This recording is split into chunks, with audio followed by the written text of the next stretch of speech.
Atong story ng musikang ito, matagal na 'to. Actually, 30 ano lang 'yan, 30 seconds. Then nung nagsimana Santa, naghanap ako ng magiging connection niya.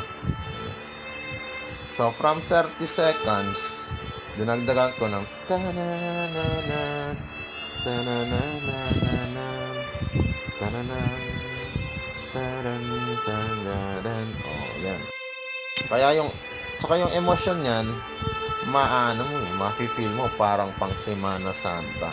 Oh, kasi sa panahon na yon, nag-iisip ako ng mga nota na pwedeng idagdag doon. Kaya nagtunog Semana Santa yung ano na yan. And if you want, you can share it. You can play it on a loop. Pwede mong gamitin yan sa short mo o kaya naman sa tragic short mo or videos. Thank you, yun lang.